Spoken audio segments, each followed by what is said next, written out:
Auzubillahiminash-shaytanir-rajim. Bismillahir-rahmanir-rahim. Assalamu alaikum, dear students. Today our topic of discussion is on the Human Genome Project. Means एक ऐसा project जिसमें हम इंसान के genome को स्टडी करते हैं। जीनोम से मुराद the full set of genes of an individual. किसी भी इंसान के अंदर जो भी फुल सेट ऑफ जीन्स मौजूद होते हैं उसको हम जीनोम कहते हैं। कि इंसान के अंदर तमाम जीन्स का एक प्रोजेक्ट डिज़ाइन किया गया जिसमें इंसान के अंदर मौजूद जेनेटिक मेकअप या बेस सीक्वेंसेस को फाइंड आउट किया गया, ताकि अगर किसी भी इंसान के अंदर कोई डिज़ीज़ मौजूद है तो उसके उस डिज़ीज़ वाले जीन को नॉर्मल जीन के साथ जो है वो स्टडी किया जा सके। अब ये जो प्रोजेक्ट है ये सबसे पहले यूएस फार्मास्यूटिकल कंपनीज थी, यूनाइटेड स्टेट्स जो फार्मास्यूटिकल कंपनीज थी, जिसमें पूरी दुनिया के प्रॉफिटेबल और नॉन प्रॉफिटेबल कंपनीज ने मिलकर एक प्रोजेक्ट डिज़ाइन किया जिसको हम कहते हैं ह्यूमन जीनोम प्रोजेक्ट। इस ह्यूमन जीनोम प्रोजेक्ट के दो प्राइमरी गोल थे कि जिस मकसद के तहत जो है ये काम किया गया। सबसे फर्स्ट जो गोल था वो ये था कि कंस्ट्रक्शन ऑफ जेनेटिक मैप, कि एक ऐसा मैप डिज़ाइन किया जाए जिसमें तमाम जीन्स को जो है उसके सीक्वेंस को जो है वो फाइंड आउट किया जा सके। अब इस ह्यूमन जीनोम प्रोजेक्ट के मुताबिक साइंटिस्ट ने सबसे पहले सबसे स्मॉल क्रोमोसोम नंबर 22 को 1999 के अंदर सबसे पहले सीक्वेंस किया गया। उसके बाद साइंटिस्ट ने लेटर ऑन वर्क किया और इंटायर ह्यूमन जीनोम जो था वो 2001 के अंदर सीक्वेंस कर लिया गया। ठीक है। अब जब साइंटिस्ट ने ये क्रोमोसोम नंबर 22 के ऊपर काम किया, 1999 में इसका कंप्लीट सीक्वेंस बता दिया। उसके बाद उन्होंने जो है वो सेकंड क्रोमोसोम पर जो है वो काम करना शुरू किया। लेकिन साइंटिस्ट ने देखा, उन्होंने कहा कि ये जो हमने ह्यूमन जीनोम स्टडी किया है 22 वाला जो सबसे स्मॉल क्रोमोसोम है वो 25 गुना ज़्यादा लार्जर था दैन एनी जीनोम सीक्वेंस, किसी भी जीनोम सीक्वेंस से। मतलब ये कि अगर हम पूरा जीनोम लेते हैं और उस पूरे जीनोम को हम सीक्वेंस करने की कोशिश करते हैं तो बहुत ही ज़्यादा इम्पॉसिबल हो जाता है, क्योंकि उसका सीक्वेंस बहुत ज़्यादा लार्ज हो जाता है और उसको हैंडल करना बहुत ज़्यादा मुश्किल हो जाता है। फिर साइंटिस्ट ने क्या किया, साइंटिस्ट ने रिलाई किया और on RFLP, restriction fragment length polymorphism. उन्होंने कहा कि हम restriction fragment length polymorphism technique को इस्तेमाल करके हम छोटे छोटे किसी भी DNA के क्रोमोसोम के हम पार्ट्स बना लेते हैं, फ्रेगमेंट बना लेते हैं। क्यों? क्योंकि उन्होंने कहा कि जब भी हम लोग कोई फ्रेगमेंट बनाते हैं रिस्ट्रिक्शन फ्रेगमेंट लेंथ पॉलीमरेज के ज़रिए से, तो हमेशा वो फ्रेगमेंट और डिफेक्टिव जीन जो हैं वो एक साथ ही इनहेरिटेड टुगेदर, एक साथ ही एक जानदार से उसके बच्चों में जो है वो ट्रांसफ़र हो रहा होता है। फॉर एग्ज़ाम्पल इसको इस तरह से समझ लें, फॉर एग्ज़ाम्पल अगर हमने कोई एक इंसान लिया, उस इंसान के अंदर हमने कोई भी उसका क्रोमोसोम लिया, उस क्रोमोसोम को हमने रिस्ट्रिक्शन एंडोन्यूक्लियस एंजाइम की मदद से काट दिया। तो रिस्ट्रिक्शन एंडोन्यूक्लियस एंजाइम उस इंसान के क्रोमोसोम की एक यूनिक साइट को काटेगा जहाँ पर उसको कोई भी डिज़ीज़ मिलेगी। जैसे हुचिंगटन डिज़ीज़, उन्होंने साइंटिस्ट ने एक्सपेरिमेंट किया, एक्सपेरिमेंट करके कोई भी एक पर्सन लिया, उसका फुल DNA लिया, उसके ऊपर रिस्ट्रिक्शन एंडोन्यूक्लियस एंजाइम अटैक करवाए और उस पर्सन को हुचिंगटन डिज़ीज़ थी।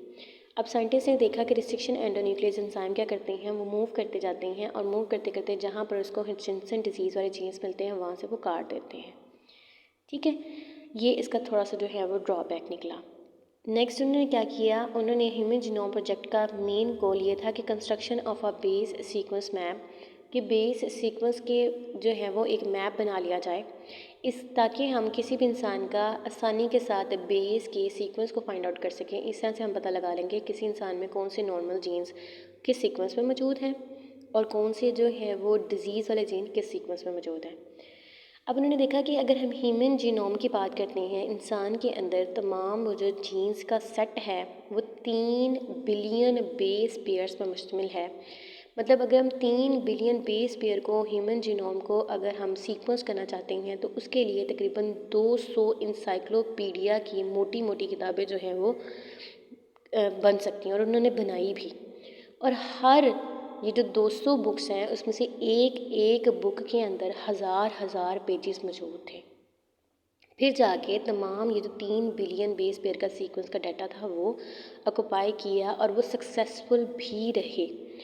अब उन्होंने ये जो है बेस सीक्वेंस वाला मैप जो है ये डिज़ाइन कर लिया, 3 बिलियन बेस पेयर के तमाम डाटा इकट्ठा करके 200 इंसाइक्लोपीडिया की बुक्स में भी डाल दिया।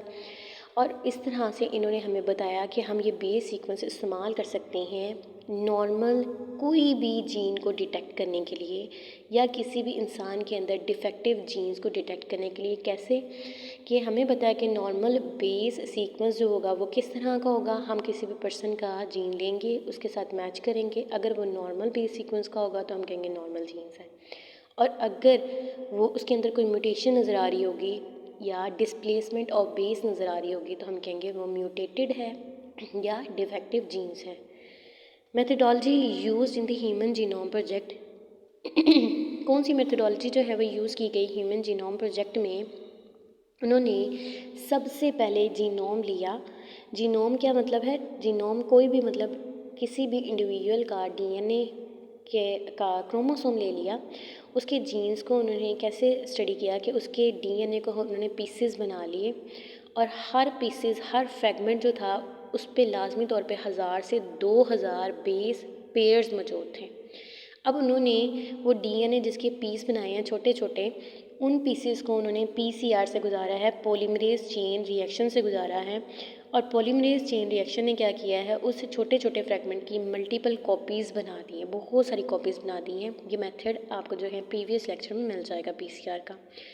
अब इन्होंने जो मल्टीपल कॉपीज़ बनाई थी उन सारी कॉपीज़ को उन्होंने डीएनए सीक्वेंसिंग मेथड से गुजारा और डीएनए सीक्वेंसिंग मेथड से तमाम डीएनए के सीक्वेंस को फाइंड आउट किया और हर बेस पेयर का जो सीक्वेंस था, ऑर्डर था, उन सबको उन्होंने एक तरतीब लगाई। तरतीब लगाने के लिए उन्होंने उस सारे डाटा को कंप्यूटर प्रोग्राम के अंदर इंसर्ट किया और तमाम सीक्वेंस ऑफ डाटा को अरेंजमेंट करके और एक जो है वो पैटर्न ड्रॉ कर लिया। इस तरह से उन्होंने बेस सीक्वेंस का एक मैप डिज़ाइन कर लिया और इस तरह से आगे फ्यूचर में उन्होंने उसको यूटिलाइज़ किया। अभी जो कंप्यूटर प्रोग्राम है ये जे क्रैग वेंटर नामी साइंटिस्ट था, इसने स्पेसिफिक एक कंपनीज़ जो हैं, वेरियस कंपनीज़ जो हैं उन्होंने डिटेक्ट की और वहाँ पर उन्होंने बाकायदा तौर पे ख़ास जो हैं वो सॉफ्टवेयर इंस्टॉल करवाए ताकि जितना भी बेस का ऑर्डर सीक्वेंस मिल रहा है उन सबको अरेंजमेंट करने में उनकी हेल्प आउट हो सके। ओके, इसके अलावा अगर आपको कुछ समझ ना आए तो आप ज़रूर जो है वो पूछ लीजिएगा। अपना ख्याल रखिएगा। अल्लाह हाफ़िज़।